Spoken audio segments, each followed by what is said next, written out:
Bapak Anies Baswedan. Waktu Pak Ganjar 1 menit dimulai saat Bapak berbicara. Pak Anies, lagi rame kita mau tanya soal bansos. Karena menurut saya bansos ini adalah kewajiban negara dan rakyat berhak mendapatkannya. Tapi kita punya problem. Karena banyak klaim yang diberikan seolah-olah ini bantuan orang per orang atau kelompok. Padahal kita masih punya. Ada data yang tidak valid, ada cara penyampaian yang tidak benar, ada protes yang kemudian tidak terverifikasi atau terrespon dengan baik.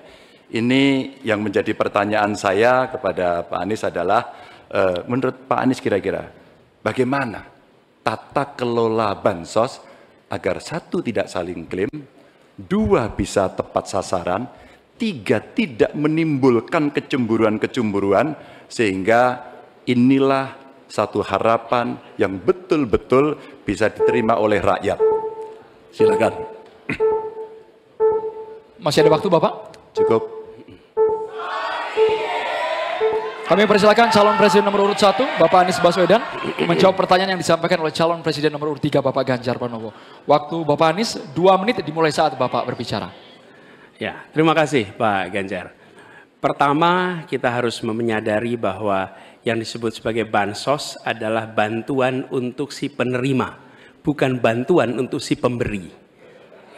Karenanya, dia diberikan sesuai dengan kebutuhan si penerima. Kalau penerimanya membutuhkan bulan ini, ya diberi bulan ini. Kalau dibutuhkannya 3 bulan lagi, ya 3 bulan lagi. Tidak usah dirapel semuanya. Oke? Dijadikan sebagai sesuai kebutuhan. Yang nomor 1, yang itulah yang disebut sebagai bansos tanpa pamrih. Kemudian yang kedua, pemberian bansos ini harus tepat sasaran. Artinya diberikan melalui pendataan yang baik, informasi data itu harus akurat, dan mekanisme pemberiannya melalui jalur birokrasi. Bukan dibagikan di pinggir jalan, tapi dibagikan langsung di lokasi menggunakan siapa jalur birokrasi. Kemudian yang ketiga, yang tidak kalah penting, ketika kita berbicara tentang bansos ini, harus bansos itu bisa dipastikan mereka yang miskin, prasejahtera itu termasuk di dalamnya. Jangan sampai mereka terlewatkan. Karena itu kami menyusun, ini sebagai bagian dari perubahan, adalah bansos plus. Angkanya ditingkatkan, yang belum masuk masih miskin dimasukkan, dan diberikan bekal pelatihan, pendampingan supaya mereka pelan-pelan bisa mandiri dan hidup lebih sejahtera. Jadi kami melihat ketika sampai kepada bansos, bansos ini adalah atas nama negara. Ketika saya bertugas di Jakarta, semua paket bansos di kerdusnya diberikan label dibiayai APBD DKI Jakarta, bukan dari gubernur, dari uang rakyat lewat APBD DKI Jakarta. Jelas posisinya. Selanjutnya kami mohon kepada calon presiden nomor 3, Bapak Ganjar Pranowo, menanggapi jawaban calon presiden nomor 1, Bapak Anies Baswedan. Waktu Bapak 1 menit dimulai saat Bapak berbicara. Terima kasih. Ya, kali ini pasti setuju dong. Karena proses logic thinkingnya adalah datanya diperbaiki. Ini yang pernah kita lakukan, dan ketika kawan-kawan Kades sudah bersusah payah, diberikan ke atas, balik lagi pada data yang sama. Seolah-olah kita abai pada soal data ini, sehingga betul-betul bansos yang diberikan, yang rencananya tadi menurunkan kemiskinan, mengurangi gap, menurunkan kemiskinan oke ternyata, tapi gap tidak. Berapapun besarnya, gapnya tetap tinggi. Ini menarik, dan kami punya data yang kita bisa baca, dan tentu saja ini penting. Memang paradigma bansos, sekali lagi, ini betul-betul hak rakyat. Tugas negara dan pemerintah adalah memastikan itu, bahwa ini adalah tepat sasaran dan tepat waktu.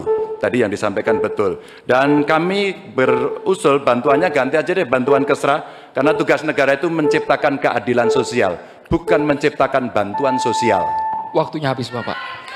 Sekarang Bapak Anies Baswedan untuk langsung menanggapi jawaban dari Bapak Ganjar Pranowo. Waktu Bapak 1 menit dimulai saat Bapak berbicara. Mohon tenang hadirin sekalian. Ya.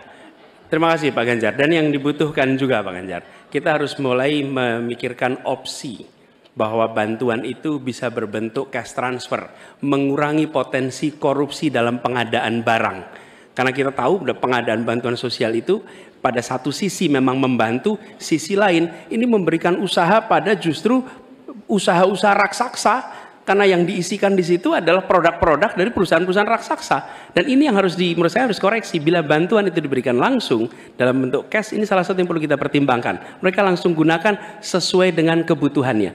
Lalu yang soal data. Data ini sesungguhnya bisa dikerjakan bersama-sama. Kami pernah lakukan di situ, pasti sama nih Pak Anjar, berikan kepada RT, RW, mereka musyawarah mencocokkan siapa dalam daftar itu yang benar, siapa dalam daftar itu yang keliru. PKK, LMK, kemudian Karang Taruna, RT, RW, mereka bisa membantu. Datanya akurat, dananya dipakai sesuai kebutuhan. Makasih. Waktunya habis Bapak.